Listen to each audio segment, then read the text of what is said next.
Today I'm going to be showing you how to make a spicy mixed tomato chutney. It's great for curries, it's great for cheeses or meat platters. 1 kg of tomatoes, 500 grams of brown sugar, 100 grams of sultanas or raisins.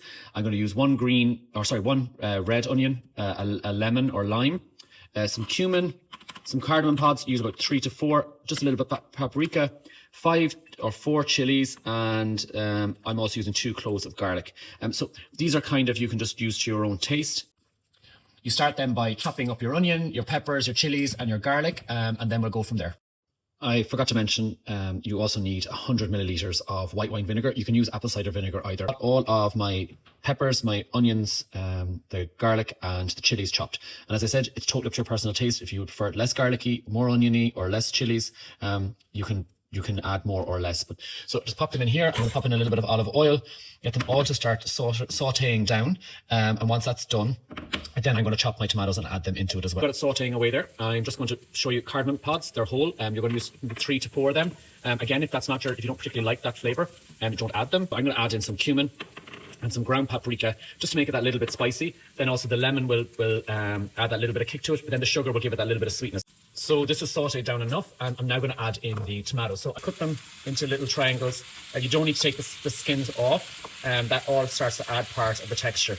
You can see now the tomatoes are already starting to break down. So I'm just going to add in the sultanas or the raisins, whichever you're using, that they're 100 grams, and then the 500 grams of brown sugar. Just before then, when I'm finished, I'm going to leave this sit for about half an hour.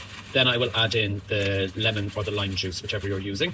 And again, that's totally optional. So I'm going to leave this sit. I'm going to stir this all in, and then I will leave it sit for about 30 minutes at a high heat and let it just simmer down. And the great thing about the raisins is they absorb up the excess liquid. So they expand and they take on all that lovely spicy tomatoey juice along with it. So this is the consistency after I have cooked it for just over 40 minutes.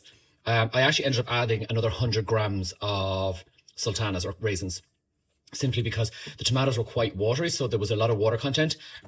This was the lid that was over, and I also took off the lid just to allow some of that liquid to evaporate. So you can see it's got kind of a lovely sticky consistency to it. I'm not going to actually blend it. What I did while it was all cooking was any of the lumpier tomatoes I just brought to the edge and just kind of mashed them into the side. And they're now, I'm quite happy with the consistency. It's all broken down lovely. So I'm going to pop it into jam jars like this. They're all sterilized, and then I'll just pop it in the fridge. It gets better after about 2 to 3 weeks if you can leave it that long. And once it's opened, once you've opened the jar, you need to use it up within a month.